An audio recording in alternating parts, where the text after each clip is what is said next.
Miriapods. Dando voz a las ideas. ¡Se abre la sesión! Excelencia, aquí tiene el informe de la tesorería. Espero que esté claro. ¿Claro? Hasta un crío de 4 años podría comprenderlo. Búsqueme un crío de 4 años. A mí me parece chino. Yo te lo explico. Así funciona esto.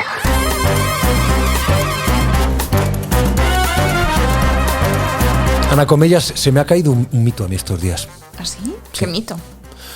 Yo siempre quería ser un emprendedor de esos que inventan fórmulas nuevas para comunicar, inteligencias sorprendentes, capacidades a través de la informática de esas que no tiene nadie, montar una empresa en un garaje, porque yo soy muy de garaje, suenan bien las guitarras en los garajes, y después irme a Silicon Valley. Anda. Pero claro, resulta que en Silicon Valley uno se encuentra el paraíso solo a veces. De hecho, como dice Margaret Atwood, la escritora, somos más capaces de crear infiernos que de inventar paraísos. Y al final Silicon Valley se vuelve a poner de moda no porque ahí estén los tipos que han pensado, los hombres y las mujeres, todos muy jóvenes, que han pensado cómo iban a cambiar el mundo a través de la tecnología, sino el banco que puede provocar una gran crisis financiera otra vez en todo el mundo. Yo pensaba que las cosas en Silicon Valley eran de otra forma. Eran así como en Oz, ¿no? Bueno, pues precisamente, fíjate, el Silicon Valley Bank y otros bancos así regionales que se llaman, ¿no? Que son solamente en este caso de California y de Estados Unidos, se creían muy modernos, muy superiores a la... Claro, todos creíamos que eran claro, la repera. Que eran muy superiores a la banca tradicional. Pero mira, cosas veredes, Sancho. Silicon Valley, la banca, el banco así llamado que ha creado la nueva crisis financiera. ¿Cómo nos puede afectar? ¿Qué tiene de similitud o de diferencia con respecto a la crisis de 2008? ¿Cuál es su origen? Tienes las respuestas, imagino, Ana Comellas. Aquí apuntaditas todas. Pues vamos al lío. ¿Así funciona esto de las crisis bancarias?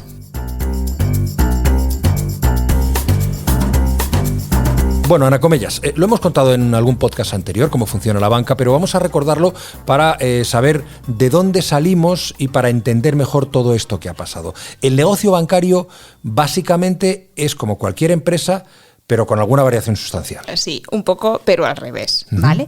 Una empresa tiene un balance en el que tiene unos fondos propios, ¿vale? Su capital social y unos pasivos, que son unos préstamos. Entonces, el balance está equilibrado cuando lo que han puesto los socios, los accionistas, más lo que han pedido prestados, equivale al valor de su activo, al valor de lo que tienen, que son al final cosas que le van a ayudar a obtener un rendimiento, ¿vale? En los bancos es al revés, porque son ellos los que prestan. Entonces, en un banco, en sus activos, lo que tiene es el dinero que presta, préstamos que hace a empresas y a particulares, bonos, divisas que pueda tener, activos de cobertura, y también tiene tesorería, dinero contante y sonante que normalmente tiene depositado en su banco central. Y en sus pasivos tiene el dinero que le prestan a él. Los depósitos, bonos que emita, dinero que le prestan otros bancos, ¿vale? Y luego, por otra parte, tiene el capital social, el patrimonio neto, que sería la diferencia entre los activos y pasivos. En el caso de los bancos, se les exige tener más capital que al resto de empresas para poder hacer frente a sus pasivos, precisamente porque tiene un riesgo estructural muy grande. Para calcular el capital que necesita, pues los activos no se valoran a su precio normal, a su precio contable, sino que se van a ir ponderando por su riesgo, ¿vale? Porque un banco está muy expuesto en sus activos al riesgo de mercado, a que suban o bajen los precios de las cotizaciones, si tiene acciones, por ejemplo, de otras entidades, a que suban los tipos de interés si tiene bonos, a que cambien los tipos de cambio, etcétera. Bien, hecho esto, este recordatorio, Ana, entramos en materia. El Silicon Valley Bank, ¿qué tipo de banco es? Pues mira, es un banco que llaman regional, ¿vale? Está en la zona de California, en Silicon Valley, ¿vale? Y no es particularmente grande. Tiene activos por un valor de 209.000, tenían un valor de 209.000 millones de dólares, y tenía un pasivo en depósitos de 175.000, ¿vale? O sea que la mayor parte de sus activos estaban cubiertos con depósitos, ¿vale? Porque, si recuerdas, al final un depósito que hace una persona o una empresa en un banco es dinero que le está prestando, ¿vale? ¿Cuál es la peculiaridad de este banco? Que es el banco de moda para las startups, para todas las empresas tecnológicas ubicadas en Silicon Valley y en otras partes del país, llegando a gestionar más de la mitad de los fondos de este tipo de empresas en Estados Unidos, ¿vale?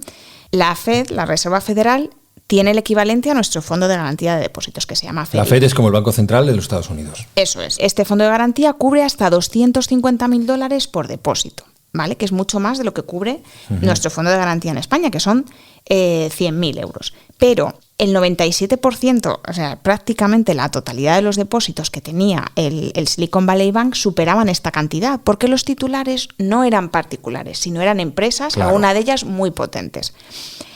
Los fondos de garantía de depósitos están pensados para cubrir a los pequeños depositantes, que son los que pueden no tener suficiente conocimiento financiero para conocer el riesgo que tiene una entidad cuando le prestan dinero, pero no está pensado para cubrir tesorerías gigantescas de grandes empresas. Que tiene este banco. Volvemos al banco. Vale. Ana, ¿cuándo se funda ese banco y cuál es su crecimiento? ¿Cómo ha sido su evolución? Pues mira, es un banco que tiene 40 añitos. Se fundó en 1983. Ha sido un banco relativamente pequeño hasta la pandemia, ¿vale? Porque en los últimos 3 años, con el boom digital, de las tecnológicas y demás, el número de startups se ha multiplicado y tanto los emprendedores como las empresas de capital y riesgo habían elegido al Silicon Valley Bank para tener una gran parte de su tesorería depositada. El banco de moda, vamos. El banco de moda, eso es. ¿Qué hacía el Silicon Valley Bank con este pasivo, con este dinero que le prestaban, con esa cantidad de depósitos tan grande que tenían? Pues con una parte prestaba a estas mismas empresas, pero la mayor parte la dedicó a invertir en bonos a largo plazo, ¿vale? En deuda pública, especialmente deuda soberana o de otras empresas. Aquí tenemos un ejemplo perfecto de riesgo estructural. ¿Por qué? Porque esta entidad está prestando a largo plazo, pero le están prestando a muy corto. Si de repente tengo que devolver todo lo que debo, porque la gente quiere recuperar sus depósitos, no tengo dinero suficiente para poder hacerlo, no tengo liquidez, porque a mí me van a devolver a muchísimo más tiempo, ¿vale? Claro, eso en principio no supone un problema mientras no haya problemas de liquidez, mientras no vaya todo el mundo a pedir en tiempos de crisis. Exactamente, Juanra, porque normalmente el rendimiento de mis activos, o sea, si yo tengo bonos, lo que gane con los intereses de esos bonos o lo que gane con los intereses de mis préstamos o con mis propias inversiones, cubre el coste de esos pasivos y mientras tenga esos pasivos, tenga depositantes, haya gente que invierta en mis propios bonos y otros bancos me presten, pues no tendré ningún problema. A la vez, si necesito liquidez mientras pueda vender mis activos o conseguir más pasivos, más depósitos o más deuda, refinanciando la que tengo, pues tampoco tengo ningún problema. O sea, es el funcionamiento habitual de los bancos, ¿vale? Lo que pasa es que el sistema financiero, por su importancia en la economía en cualquier país, tiene el comodín del Banco Central, ¿vale? El Banco Central es un prestamista de última instancia, que lo que va a hacer es cubrir los problemas de liquidez que puedan tener las entidades para evitar que caigan y provoquen un colapso no solamente financiero, sino también en la economía real, ¿vale? Que fue lo que ocurrió en 2008. En la crisis de 2008, eso es. Entonces, el problema es que cada vez que el Banco Central presta dinero a las entidades, lo que está haciendo es inyectar dinero en la economía, porque esas entidades a su vez se lo van a prestar a otra gente y tal, y estamos llenando de dinero la economía. Y eso contribuye a aumentar la inflación. Y estamos en un proceso de contención de la inflación. Exactamente. De hecho, lo que quieren los bancos centrales es lo contrario. Hay demasiado dinero en la economía, por eso hay inflación. Vamos a traerlo otra vez con nosotros, ¿vale? Ya voy viendo. Claro, estamos en un escenario en el que la práctica de la banca va normal, como tú estás contando, pero de repente esa normalidad se rompe con la inflación y la necesidad de contención. Para eso suben los tipos de interés. Ese es el escenario actual. Ese es el escenario actual. Entonces, cuando suben esos tipos de interés, ¿qué pasa a estos actores que estamos viendo que funcionan en el sistema bancario? Los depositantes. Ahora tienen alternativas más atractivas que un depósito bancario para invertir, como la deuda pública, ¿vale? De hecho, ahora mismo la deuda pública está compitiendo con el Banco Central por la liquidez de los bancos. ¿Por qué? ¿Por qué están subiendo los tipos en el caso de España de las letras del Tesoro y no, sin embargo, el de los depósitos bancarios? Porque el Estado va a pedir dinero, va a emitir bonos para endeudarse. Y los bancos dicen, oye, el Banco Central Europeo me está ofreciendo un 3%. Si tú me ofreces un 2%, yo no te voy a comprar deuda. Entonces, la liquidez de los bancos para que vaya a los gobiernos tienen que ofrecer un tipo de interés que sea atractivo, que sea competitivo con el del Banco Central Europeo, porque si no, el banco va a preferir eso, dejar su dinero en el Banco Central Europeo y que le den un 3%.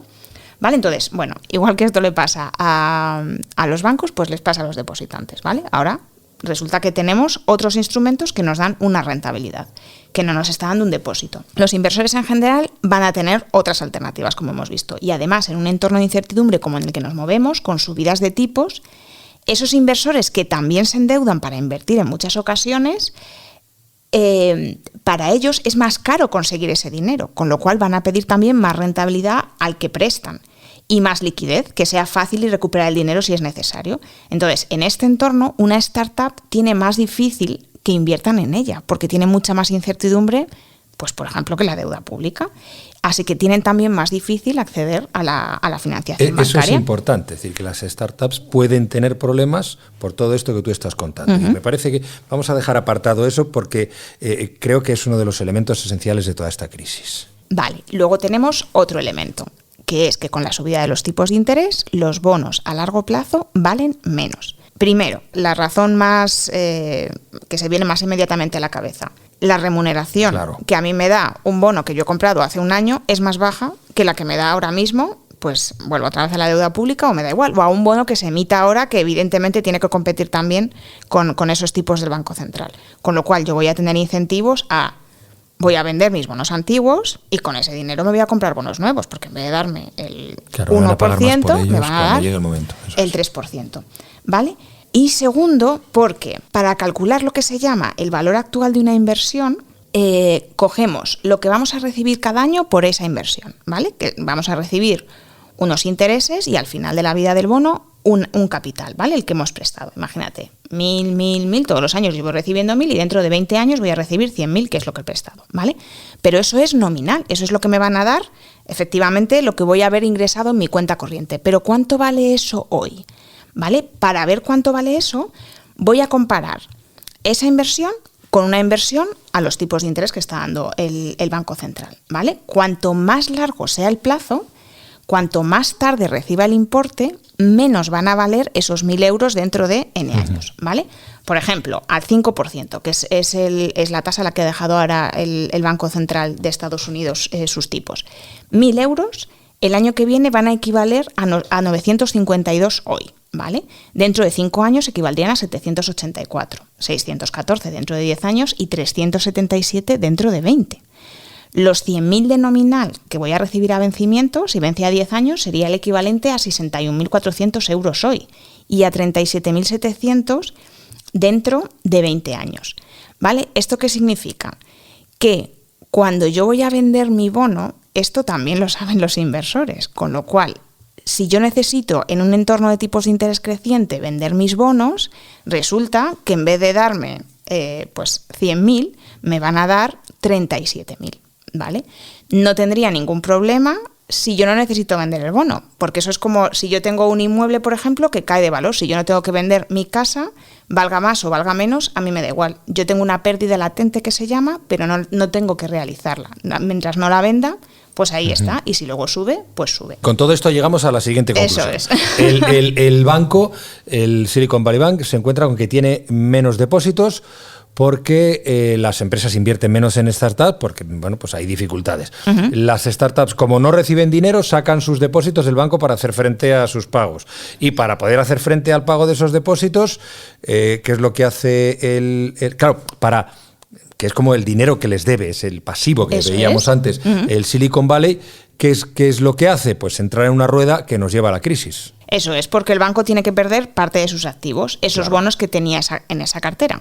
Estos bonos, al contrario que en 2008, no eran bonos basura ni tal, eran bonos buenos, solamente que se encuentran en esta situación en la que valen menos en el mercado, pero si el Silicon Valley Bank hubiese sido capaz de mantenerlos a vencimiento, él hubiese recuperado su dinero. Pero necesita venderlos para conseguir la liquidez que le está exigiendo, a su vez las exigen los clientes que exigen el dinero de sus depósitos. Eso es, entonces al final, pues el ejemplo del bono que hemos visto, si era 20 años, nominalmente recibiría 120.000 dólares al final de los 20 años, pero descontados al 5%, ahora va a tener que vender por 52.000, ¿vale? Por menos de la mitad de lo que vale. Entonces, con la venta de estos bonos, el Silicon Valley Bank perdió 1.800 millones de dólares. La pasta, claro.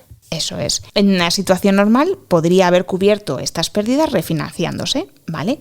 Pero es que los depositantes se estaban yendo y los tipos de interés son elevados, así que si tiene que refinanciarse, pues a lo mejor lo tiene que hacer a un tipo que luego no va a poder pagar. Además, los bancos tienen unos requerimientos mínimos de capital precisamente para hacer frente a este tipo de contingencias, así que el Silicon Valley Bank lo que intentó fue hacer una ampliación de capital por 2.300, emitir más acciones que compren inversores y con ese dinero hacer frente a la pérdida. Pero claro, todo esto ya se estaba viendo en el mercado. La cotización de las acciones cayó un 60%. Claro, porque sabía que la entidad estaba mal. Eso es, así que no se pudo completar la emisión de capital. Las agencias de rating bajaron la calificación crediticia de esta entidad y empezó una rueda. Más depositantes quieren retirar sus fondos, el banco tiene que vender más bonos, más pérdida, etcétera. ¿Vale? Entonces, las autoridades norteamericanas han tenido que acudir al rescate, que no va a ser un rescate completo, como veremos, ¿vale? Para evitar que cunda el pánico, que la gente empiece a ver a otros bancos. Claro. Eso es, que hay otros bancos que son similares en primera instancia, y si van cayendo los pequeños, eso va a afectar también a la gran banca, ¿vale? Y ya hay cierta desconfianza en los mercados financieros frente a la banca, porque las cotizaciones de los bonos han caído, tanto en Estados Unidos como también en Europa. Claro, la quiebra de un banco no solo afecta a los que han invertido en él o lo han prestado, eso es importante, como ocurría, por ejemplo, en una empresa, es que afecta a todo el sistema, por tanto, a la economía real. Afecta a la economía real, efectivamente, porque tú fíjate, lo que hablábamos antes de los depositantes del Silicon Valley Bank, ¿vale? Si solo se ponen en marcha los mecanismos ordinarios, cada depositante recibiría $250.000. Hemos dicho que solamente el 3% de los depósitos de esta entidad son menores, estarían cubiertos por este fondo de garantía. Hay empresas que tenían decenas de millones de dólares depositados en esta entidad, que si la entidad se deja quebrar, lo perderían. Entonces, de todas formas, mientras se resuelve, igualmente los tienen bloqueados, tampoco pueden acceder a ellos. O sea, que no pueden pagar a sus proveedores, no pueden manejar su madre mía. No pueden pagar nóminas, no pueden hacer nada, ¿vale? Entonces, si además estas empresas, tú fíjate, tienen un préstamo con la entidad, sí que tienen que seguir pagándolo, incluso aunque no tengan acceso a su tesorería en el propio banco. Es como si tú tienes que pagar tu hipoteca, pero no puedes utilizar el dinero de la cuenta corriente que tienes en ese mismo banco. Si no tienes otra cuenta o la empresa no tiene suficiente tesorería en otro banco, es la propia empresa la que entra en suspensión de pagos, ¿vale? Y ante esta perspectiva, ¿qué es lo que han hecho las autoridades estadounidenses, la Fed y el Tesoro?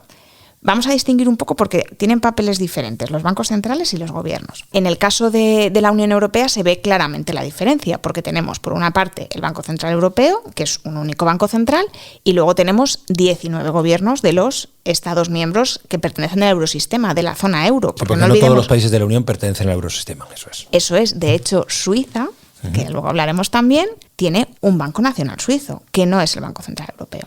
¿Vale? Entonces, los bancos centrales, ¿qué es lo que tienen? La máquina de imprimir dinero, ¿vale? El Tesoro, ¿qué es lo que tiene? Pues es el gobierno, es el que gestiona el dinero de los contribuyentes. Entonces, ¿qué es lo que han acordado entre ellos para resolver este problema del Silicon Valley Bank?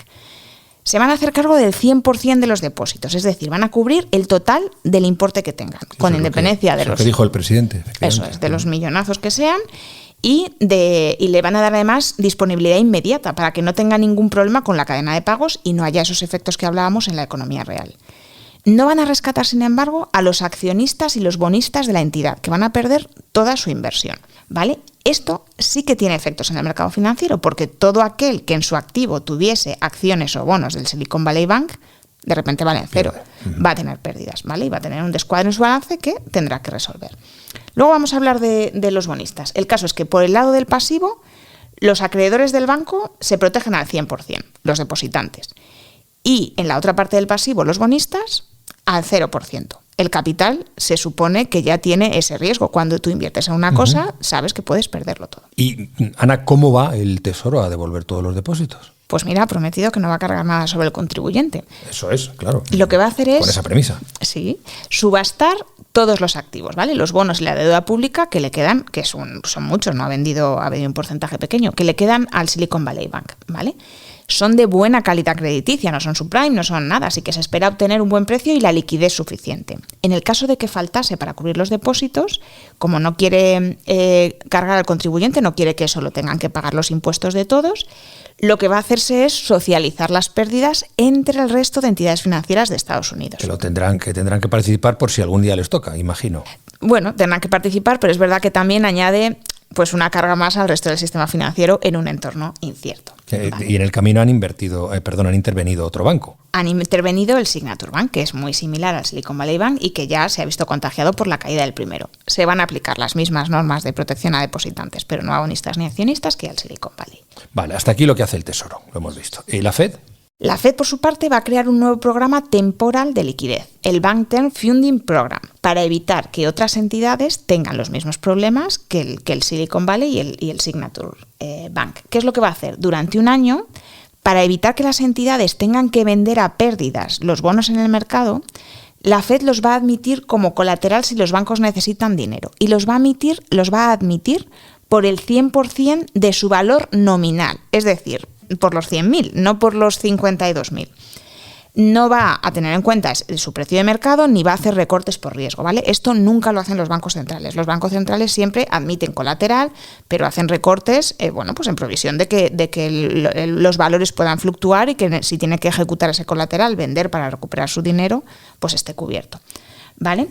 Eso sí, este dinero lo va a prestar a cambio del colateral y a cambio del tipo de interés que aplique en ese momento, que ahora mismo es el 5%. Estas medidas, Ana, favorecen al depositante, claro, pero perjudican al resto de inversores, porque tú has salvado a los clientes, salvas el sector tecnológico que sin liquidez pues se vería arrastrado, y al sector financiero porque aunque haya pérdidas de los tenedores de acciones o bonos del banco, el pánico no se extiende a todo el sector. Claro, pero no perjudicas al resto de inversores. Eso es, y por eso está también cayendo la cotización de las acciones, ya no solamente del Silicon Valley Bank, sino de toda la banca. La Fed, de hecho, ha seguido con su política monetaria restrictiva, ¿vale? Y tras el anuncio de cómo iba a salvar a este banco, subió de nuevo los tipos de interés un 0,25 el 22 de marzo, hasta el 5%. Está dispuesto a dar liquidez adicional a los bancos con problemas, pero sigue drenando liquidez para el grueso de la economía, incluso aunque se tensione aún más, ¿vale? ¿Por qué? La Fed tiene una serie de objetivos como Banco Central. El primero es maximizar el empleo y preservar con ello el crecimiento económico. El segundo, controlar los precios, la inflación y con ello el valor del dólar. El tercero, garantizar la estabilidad del sistema financiero, que no haya quiebras, pánico, etc. El cuarto es garantizar la estabilidad y solvencia de las entidades financieras, que es vital para que se cumplan el tercer objetivo. Y el quinto, que es garantizar el buen funcionamiento del sistema de pagos. Ahora la Reserva Federal se encuentra con varios de estos objetivos amenazados y tiene que establecer prioridades. ¿Qué protege primero? ¿El valor del dólar controlando la inflación o la estabilidad financiera? ¿Al sistema financiero, a los bancos? Si la Reserva Federal no hubiese subido tipos, que era una de las cosas que se especulaba, ¿qué es lo que habría significado? O bien que la inflación está controlada, que sabemos que no es así, o bien que la estabilidad financiera está en peligro, con lo cual habría agravado la incertidumbre que se está viviendo. Con esta subida, que es más moderada y además anuncia que están doblegando la curva, ¿vale?, que no van a seguir subiendo ad eternum, el mensaje que traslada a la economía y a los mercados es: seguimos sin tener problemas con el empleo y por tanto con el crecimiento. De hecho, la tasa de desempleo es de un 3,4, que es menor que la del año pasado y el anterior. Seguimos teniendo un problema de inflación, está cayendo pero sigue al 6%. No tenemos ningún problema en el sistema financiero porque lo hemos resuelto con nuestras medidas puntuales de liquidez y hemos resuelto además un posible contagio. Así que estamos garantizando la solvencia de las entidades con nuestro nuevo programa temporal. Muy bien, eso sucede en Estados Unidos. Pero ¿cómo se contagia o no? ¿Qué pasa en Europa? Pues en Europa, Juanra, algo parecido ha hecho el Banco Central Europeo, porque por una parte ha mantenido la subida de tipos llegando al 3% y por otra ha anunciado que tomarán las medidas oportunas para que no caiga ninguna entidad. El Banco Central Europeo, el Eurosistema, tiene como primer objetivo mantener la estabilidad de precios para salvaguardar el valor del euro. Tiene una entidad, el Mecanismo Único de Supervisión, el MUS, que tiene a su vez dos objetivos: garantizar la seguridad y solidez del sistema bancario y garantizar así la estabilidad del sistema financiero. Así que el mensaje del Banco Central Europeo también está claro. Nos centramos en nuestro primer objetivo, controlar la inflación, y por eso seguimos subiendo tipos. Pero no nos olvidamos de nuestro segundo objetivo, proteger el sistema financiero garantizando la solvencia de las entidades. Se entiende que la banca europea no estaba expuesta al Silicon Valley Bank. Esto significa que no tenía acciones o bonos de la entidad, o que en caso de tenerlos es una parte mínima de su activo y no va a llevar a ninguna crisis aquí. Tampoco la banca europea tiene la estructura del Silicon Valley Bank, porque su dependencia de la deuda a largo plazo es mucho menor y sus depósitos no son tan millonarios y están realmente cubiertos por el Fondo de Garantía de Depósito en su mayoría, aun siendo este de más bajito, de 100.000 euros. Por otra parte, la banca europea tiene una mayor regulación por parte del MUS en el caso del eurosistema, y sus requerimientos de capital para hacer frente a pérdidas, su solvencia está más que garantizada. En el caso de la banca española, además, la situación de liquidez es particularmente buena, con un coeficiente de cobertura que duplica el exigido y una relación entre créditos y depósitos también muy saludable. Total, que la banca europea tiene un modelo de negocio diferente y goza de buena liquidez y solvencia.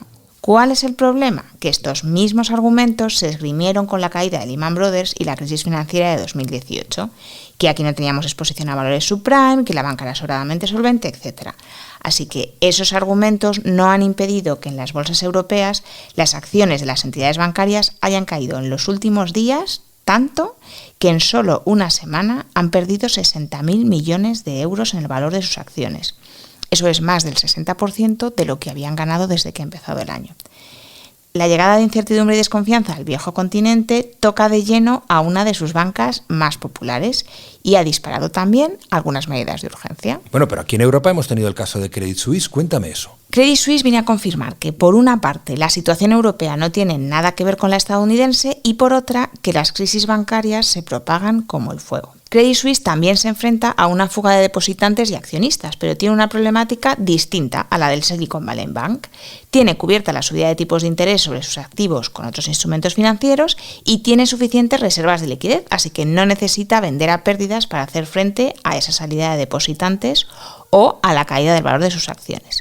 Lo que sí acumula Credit Suisse son graves problemas de reputación en la última década.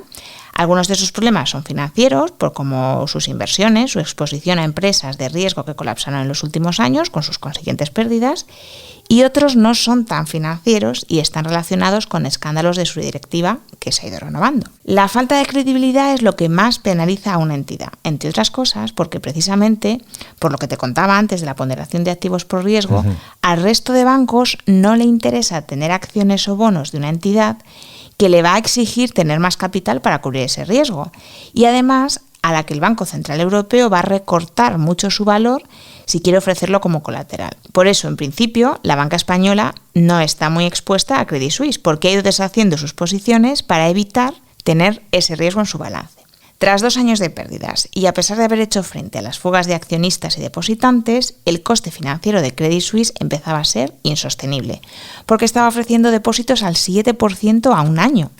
En una situación que, ya lo sabemos, el resto de la banca aún no ha subido la remuneración, el tipo de interés a los ahorradores, a los depósitos. Con la crisis de Silicon Valley Bank, la pérdida de valor de las acciones del Credit Suisse ha sido del 70% respecto al principio de este año, obligando a la Banca Nacional Suiza a acudir en su auxilio hace unos días, el 15 de marzo, los idus de marzo, los de Julio César, cuando cayó un 24% y le tuvo que inyectar liquidez por valor de más de 50.000 millones de euros. Esto, sin embargo, no fue suficiente para evitar el hundimiento y, empezando el lunes siguiente, ya el Gobierno y la Banca Nacional Suiza, tras una intensa presión internacional, anunciaban la solución al problema. Credit Suisse es una entidad sistémica internacionalmente, esas que son too big to fall, demasiado grandes para caer, como nos enseñó Lehman Brothers, porque si quebrasen, arrastrarían a la banca de todo el mundo, a la banca y, por ende, a la economía real.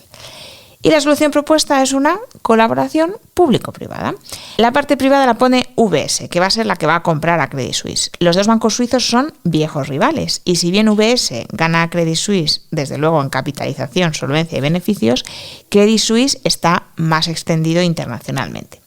La parte pública pues la van a poner las autoridades suizas, que entre otras actuaciones han establecido que el precio de compra de Credit Suisse para UBS es de 3.000 millones de euros. Eso, aunque te parezca mucho, es poco, es solamente un 60% de su valor en bolsa a cierre de ese día con esta situación, con lo que ya es un buen recorte. Pero si lo comparamos con el valor de Credit Suisse hace un año, UBS solo está pagando un 10% de ese valor. Además, no se ha dado opción a los accionistas a negociar otra cosa, lo que ha causado mucho revuelo en los mercados financieros. También ha sido muy controvertido que el valor de los cocos, que son unos bonos convertibles en acciones, se haya dejado a cero. Esto ya nos está quedando larguísimo y otro día te explico lo que son estos cocos. Para apoyar la operación, y dado que no se sabe muy bien los problemas que va a haber en el balance de Credit Suisse, el gobierno suizo se compromete a cubrir hasta 9.000 millones más de pérdidas a UBS por ese concepto. Además, la Banca Nacional Suiza le va a dar una línea de liquidez extraordinaria de 100.000 millones, que equivale, fíjate, al 1% del Producto Interior Bruto de Suiza. Todas estas medidas abren un debate económico clásico, el del riesgo moral y los incentivos perversos. El dilema del riesgo moral es el siguiente. ¿Cambia el comportamiento de las personas o las empresas cuando se saben protegidas frente a un riesgo? ¿Tengo menos cuidado con mi coche si lo tengo asegurado a todo riesgo? ¿Está la banca dispuesta a correr más riesgo financiero si sabe que su pasivo, sus depósitos, está asegurado y que su banco central va a acudir al rescate en última instancia? Pues no conocemos los incentivos de las entidades, Juanra, pero al sistema financiero el riesgo y la incertidumbre le vienen fatal y la rapidez de bancos centrales y gobiernos en tomar medidas yo creo que está siendo crucial. En el día a día, todas las regulaciones y requerimientos adicionales que se le exigen a la banca después de la crisis de 2008, con Basilea III, que sé que te encanta Basilea, hacen que se enfrenten a esta nueva crisis en buenas condiciones de liquidez y solvencia, a pesar incluso del entorno de subida de tipos de interés que hasta que el Silicon Valley cayó, acuérdate que lo que hablábamos es que suponía mayores beneficios para el sector y ahora, sin embargo, se ha convertido en una amenaza. Como grabamos en Extremis, Juanra, ya hoy viernes es el Deutsche Bank el que está en el punto de mira financiero y bursátil. Pero, aunque también adolece de algunos problemas, la entidad lleva mejorando sus ratios de solvencia en los últimos años y está más saneada que la media europea. El problema es que se ha creado una situación de incertidumbre tal que si deviene en pánico, no se va a hacer distinción entre buenos y malos. Por eso hay que estar tranquilos, atentos, pero tranquilos, porque hay mecanismos suficientes para que los bancos centrales puedan cumplir esas misiones de las que hablábamos. Y si no los hay, los pondrán. Y se puede evitar que los sistemas financieros y la economía real se vean afectados. Bueno, entonces, ¿qué, Juanra? ¿Sigues pensando en montar Lucas Bank? No. Y además ya estoy pensando que no voy a Silicon Valley. Prefiero las playas de California. O las nuestras, ¿no? O las de Asturias, o la de la Franca, por ejemplo. Muy bien. Pues, gracias, Ana. Gracias a ti, Juanra Lucas. Así funciona esto. ¿Un podcast? De Mediapods.